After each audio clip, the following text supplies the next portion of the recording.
unayeweza.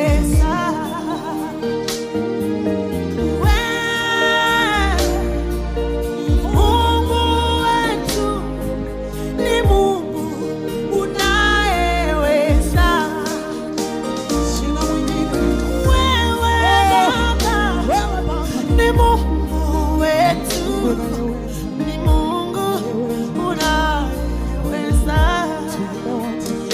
Wewe Baba, wewe ni Baba, ni Mungu wetu, ni Mungu unayeweza.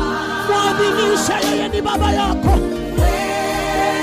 amekuumba kwa mfano wake.